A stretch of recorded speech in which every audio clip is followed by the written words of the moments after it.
ಮತ್ತು ಆಮೇಲೆ ನನಗೆ 5th ಗ್ರೇಡ್ ಅಂದರೆ ಅಲ್ಸರ್ ಆದಂಥ ಕೇಸು, ವೀನಸ್ ಅಲ್ಸರ್ ಹೇಳ್ತೇವೆ, 5th ಗ್ರೇಡು. ಅದು ತುಂಬ ಕಷ್ಟ ಟ್ರೀಟ್ಮೆಂಟ್ ಮಾಡಲಿಕ್ಕೆ, ಅಂದರೆ ಅದು ಗುಣ ಆಗೋದಿಲ್ಲ. ಅಂದರೆ ಯಾವಾಗ ಗಾಯಕ್ಕೆ ಹೊಸ ರಕ್ತ ಬರೋದಿಲ್ವೋ ಆ ಗಾಯ ಗುಣ ಆಗೋದಿಲ್ಲ. ಇವಾಗ ನೀವು ಸ್ಕಿನ್ ಗ್ರಾಫ್ಟ್ ಮಾಡಿದರೂ ಅದು ರಿಜೆಕ್ಟ್ ಆಗ್ತದೆ, ಯಾಕಂದರೆ ಗಾಯಕ್ಕೆ ಹೊಸ ರಕ್ತ ಬರಬೇಕು. ಅದು ಮತ್ತು ನಿಮಗೆ ಒಮ್ಮೆ ಅದು ಗುಣ ಕಡಿಮೆ ಅದು ಪುನಃ ಬರ್ತದೆ. ಅದನ್ನು ನಾನು ಥಿಂಕ್ ಮಾಡಿ ಒಂದು ಪ್ರೋಟೋಕಾಲ್ ರೆಡಿ ಮಾಡಿ ಟ್ರೀಟ್ಮೆಂಟ್ ಸ್ಟಾರ್ಟ್ ಮಾಡಿದೆ. ಒಂದು 7 ವರ್ಷ ಆಗಿದೆ.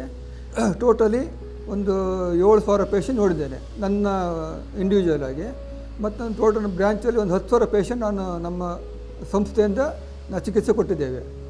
ಮತ್ತು ಮೇನಾಗಿ ನಾನು ಎಲ್ಲ ಪೇಷಂಟ್ ಡಾಕ್ಯುಮೆಂಟೇಷನ್ ಮಾಡಿದ್ದೇನೆ. ಅಂದರೆ ಸುಮ್ಮನೆ ಅಂದರೆ ನಾನು ಯಾರು ಮಾಡಿದ ಕೆಲಸ ನಾನು ಮಾಡ್ತಿರೋದಲ್ಲ, ಎವ್ರಿ ಪೇಷಂಟ್ ನಂದು ಡಿಜಿಟಲ್ ಡಾಕ್ಯುಮೆಂಟೇಷನ್ ಇರ್ತದೆ. ಅಂದರೆ ಫಸ್ಟ್ ಡೇಯಿಂದ ಎವ್ರಿ ಮಂತ್ ಬರ್ತಾರಲ್ಲ, ಎವ್ರಿ ಮಂತ್ ಫೋಟೋ ಕಾಪಿ ಮತ್ತು ಅವ್ರದ್ದು ಇಂಪ್ರೂವ್ಮೆಂಟು ವಿತ್ ರೆಕಾರ್ಡ್ ನಾನು ಅದನ್ನು ಮೇಂಟೈನ್ ಮಾಡ್ತೀನಿ. ಅಂದರೆ ಅದನ್ನು ಚೇಂಜಸ್ ನೋಡಬೇಕು. ಈಗ ಗಾಯ ಆಗಿರ್ತದೆ, ನೆಕ್ಸ್ಟ್ ಮಂತ್ ಏನು ಇಂಪ್ರೂವ್ಮೆಂಟ್ ಆಗಿದೆ, ಅವ್ರ ಕಲರ್ ಚೇಂಜ್ ಆಗಿರುತ್ತೆ, ಎವ್ರಿ ಮಂತು ಅದು ಅಪ್ಲೋಡ್ ಆಗ್ತಿರ್ತದೆ. ಈಗ ನೀವು ಈ ವೆರಿಕೋಸ್ ವೈನ್ಸ್ ಬಗ್ಗೆ ನಿಮ್ಮ ಸಂಸ್ಥೆಯಿಂದ ಸುಮಾರು 10,000 ಜನರಿಗೆ ನೀವು ಚಿಕಿತ್ಸೆಯನ್ನು ಕೊಟ್ಟಿದ್ದೀರಾ ಅನ್ನೋ ಮಾಹಿತಿಯನ್ನು ನಮಗೆ ಕೊಟ್ರಿ. ಆದರೆ ಈ ವೆರಿಕೋಸ್ ವೈನ್ಸ್ ಕಾಯಿಲೆ ಏನಿದೆ, ಇದು ಎಷ್ಟು % ನೀವು ಕೊಡೋ ಚಿಕಿತ್ಸೆ ಪರಿಣಾಮಕಾರಿಯಾಗಿ ಆಗುತ್ತೆ? ಅಂದರೆ ಎಷ್ಟು % ತನಕ ನೀವು ಗ್ಯಾರಂಟಿ ಕೊಡ್ಬೋದು ಈಗ ಚಿಕಿತ್ಸೆ ಪರಿಣಾಮಕಾರಿ ಆಗೇ ಆಗುತ್ತೆ, ಇದು ಗುಣ ಆಗತ್ತೆ ಅಂತ? ಇಲ್ಲ, ಇದಕ್ಕೆ ಗ್ಯಾರಂಟಿ ಕೊಡಲಿಕ್ಕಾಗೋದು. ಯಾಕಂದರೆ ಇದು ನಾನ್ ಕ್ಯೂರೇಬಲ್ ಡಿಸೀಸು.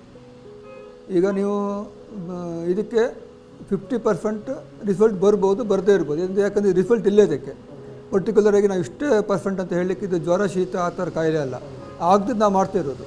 ಬಟ್ ನಾನು 80% ರಿಸಲ್ಟ್ ಅಂತ ನಾನು ಅವರಿಗೆ ಭರವಸೆ ಕೊಟ್ಟು ಕಳಿಸ್ತೇನೆ. ಭರವಸೆ ಮೇನ್, ಪೇಷಂಟಿಗೆ ಭರವಸೆ ಮುಖ್ಯ.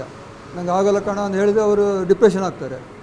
ನಾನು ಅವ್ರಿಗೆ ಭರವಸೆ ಕೊಡಲಿಕ್ಕೋಸ್ಕರ ಸ್ವಲ್ಪ ಹೇಳಿ ಅವ್ರನ್ನ ಬೂಸ್ಟಪ್ ಮಾಡಿ ಹೇಳ್ತೇನೆ. ನಾನು ಅಪ್ ಟು 80% ರಿಸಲ್ಟ್ ಕೊಟ್ಟಿದ್ದೇನೆ. It is life style disease, ಅಂದರೆ ಆಕ್ಯುಪೇಷನಲ್ ಹೆಜಾರ್ಡ್.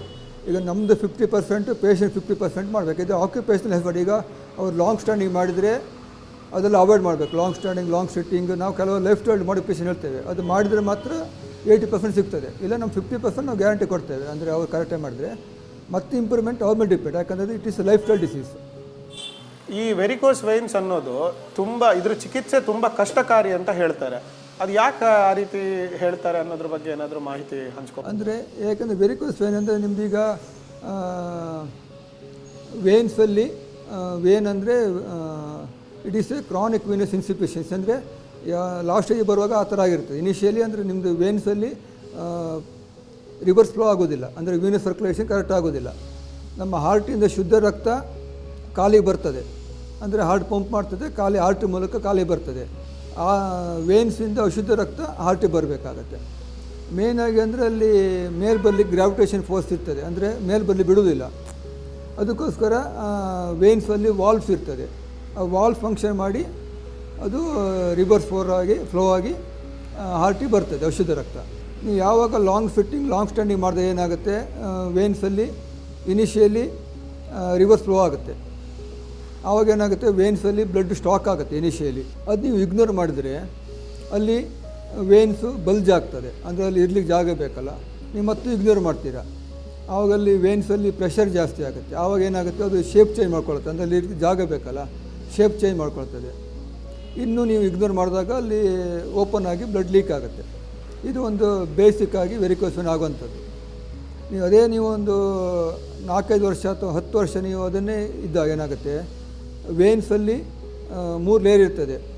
ಫಸ್ಟ್ ಲೇಯರಲ್ಲಿ ಫಸ್ಟ್ ಏನಾಗುತ್ತೆ, ಅದು ವಾಲ್ ಹಾರ್ಡ್ನಿಂಗ್ ಆಗ್ತದೆ, ಫಸ್ಟ್ ಲೇಯರ್. ಸೆಕೆಂಡ್ ಲೇಯರ್ ಏನಾಗುತ್ತೆ, ಅದು ಹಾರ್ಡ್ನಿಂಗ್ ಆಗ್ತದೆ. ಥರ್ಡ್ ಲೇಯರು ಅದು ಏನಾಗುತ್ತೆ, ಎಲೆಕ್ಟ್ರಿಸಿಟಿ ಕಡಿಮೆ ಮಾಡ್ಕೊಳ್ತಾರೆ ಹಾರ್ಡಾಗಿ. ಆವಾಗ ಏನಾಗುತ್ತೆ, ಅಲ್ಲಿ ವೇನ್ಸ್ ಫಂಕ್ಷನ್ ಆಗೋದಿಲ್ಲ. ಮತ್ತು ಅಲ್ಲಿ ವೇನ್ಸಲ್ಲಿ ವಾಲ್ವ್ ಇರ್ತದೆ, ಆ ವಾಲ್ವ್ ಅದು ಫಂಕ್ಷನ್ ಆಗೋಲ್ಲ. ಅದು ಯಾಕಂದರೆ ಅಲ್ಲಿ ವೇನ್ಸ್ ಹಾರ್ಡ್ನಿಂಗ್ ಆಗುತ್ತೆ. ಅದು ರಿವರ್ಸಲ್ಲಿ ಭಾಳ ಕಷ್ಟ. ಒಮ್ಮೆ ವೇನು ಆ ಥರ ಆದಾಗ